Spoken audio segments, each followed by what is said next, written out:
नमस्कार मंडळी, आज आपल्या करुणास किचनमध्ये आपण बनवणार आहोत अगदी भन्नाट अशी चिकन रस्सा करी। आणि ही गावरान चिकन रस्सा करी आपण आज बनवणार आहोत अगदी सोप्या पद्धतीने आणि 10 लोकांच्या प्रमाणामध्ये। ही जी चिकन करी आहे ही रेसिपी मी तुमच्यासाठी अतिशय सोप्या पद्धतीने मांडलेली आहे। सर्व टिप्स आणि ट्रिक्ससहित अगदी हॉटेलमध्ये जशी ही टेस्ट लागते तशीच तुम्हाला या व्हिडिओमध्ये मिळणार आहे। चला तर मग सुरू करूया गावरानी चिकन रस्सा।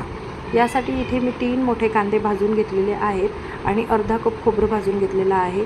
10 ते 12 मी हिरव्या मिरच्या घेतलेल्या आहे। अर्धा कप इथे लसूण घेतलेला आहे आणि पाव कप मी इथे अद्रक घेतलेला आहे आणि थोडासा सांबार घेतलेला आहे। तर आता हे सर्व जिन्नस आपल्याला काय करायचं आहे, मिक्सरमधून बारीक काढून घ्यायचं आहे। आणि इथे मी चिकन घेतलेलं आहे, गावरानी चिकन। याला छानपैकी मिठाच्या पाण्याने धुवून घेतलेलं आहे। त्यानंतर एक कुकर इथे आपल्याला घ्यायचा आहे। तिच्यामध्ये आपल्याला 1 चमचा तेल टाकायचं आहे, त्यामध्ये अर्धा चमचा जिरे घालायचं आहे आणि सोबतच थोडंसं मीठ घालायचं आहे। अर्धा चमचा मीठ पुरेसं होतं। थोडीशी हळद घालायची आहे आणि यामध्ये आपण जे छान प्रकारे धुतलेलं जे चिकन आहे ते यामध्ये घालायचं आहे। आता ही जी चिकन करी आहे ही अतिशय सुंदर आणि खायला अतिशय भन्नाट लागते। चव याची अतिशय भारी लागते। तर आतापर्यंत तुम्ही माझ्या चॅनलला सबस्क्राईब केलं नसेल तर चॅनलला सबस्क्राईब नक्की करून घ्या, कारण अशाच अतिशय भन्नाट अशा रेसिपी मी तुमच्यासाठी घेऊन येत असते। तर आपल्याला याला 3 शिट्ट्या येईपर्यंत उकडून घ्यायचं आहे। त्यानंतर याच्यामध्ये आपल्याला टाकायचं आहे 3/4 कप तेल, म्हणजे अर्धी वाटी आणि पाव वाटी तेल याच्यामध्ये घालायचं आहे। तुम्ही तेलाचा अंदाज तुमच्या मनाप्रमाणे कमी जास्त थोडासा करू शकता। त्यानंतर आता मिक्सरमध्ये काढलेलं हे जे वाटण आहे हे आपल्याला यामध्ये घालायचं आहे। त्याआधी याच्यामध्ये मी घालते अर्धा चमचा जिरे आणि त्यामध्ये आपण आपल्याला जो वाटलेला मसाला आहे हा संपूर्ण घालून घ्यायचा आहे। 10 लोकांच्या प्रमाणात असल्यामुळे मसाल्याचं जो प्रमाण आहे ते अतिशय जास्त आहे।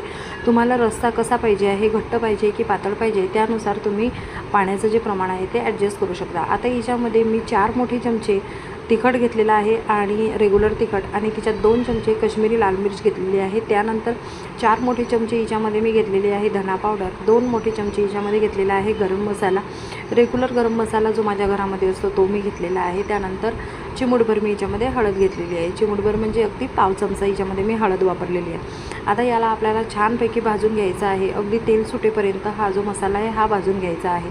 आता तुम्ही जर माझे व्हिडिओ पाहत असाल तर तुम्हाला माझ्या रेसिपी कशाच वाटतात त्या मला कमेंट करून नक्की सांगा, आणि तुम्हाला माझे व्हिडिओ आवडत असतील तर व्हिडिओला लाईक आणि शेअर नक्की करा। तर आता मसाला तुम्ही बघू शकता, याला छान प्रकारे तेल सुटलेलं आहे आणि याला तुम्ही जर का असं सराट्यावरती घेतलं तर असा हा खाली सरकायला मदत होतो, म्हणजे आपला मसाला जो आहे हा पूर्णपणे झालेला आहे। आता बॉईल झालेलं जे चिकन आहे ते आपण काय करणार आहोत, यामध्ये घालणार आहोत। तर तुम्ही बघू शकता याच्यामध्ये आपल्याला काय करायचं आहे, बॉईल झालेलं चिकन घालायचं आहे। आता तुम्ही माझी रेसिपी कुठून पाहत आहे हे सुद्धा मला नक्की सांगा। ही जी रेसिपी आहे ही मी गावरान रस्त्यामध्ये गावरान चिकनमध्ये बनवलेली आहे, पण याच्यासोबतच मी नॉनव्हेजच्या खूप साऱ्या रेसिपीज माझ्या चॅनलवरती अपलोड केलेल्या आहे, त्या तुम्ही नक्की पाहाल। आता यामध्ये तुम्हाला रस्सा कसा पाहिजे आहे, घट्ट पाहिजे की पातळ पाहिजे, त्यानुसार तुम्ही पाण्याची कन्सिस्टन्सी ठेवू शकता। आता इथे मी थोडासा घट्टा जो आहे तो जाडसरच ठेवलेला आहे, कारण मग आमच्याकडे सगळ्यांना असा घट्टसर रस्सा आवडतो आणि म्हणूनच मी तशा प्रकारचा रस्सा केलेला आहे। तर आता यामध्ये मी थोडीशी पाण्याची कन्सिस्टन्सी टाकलेली आहे आणि याला आपल्याला छान प्रकारे बॉईल करायचं आहे। त्यानंतर याच्यामध्ये आपल्याला घालायचं आहे मीठ।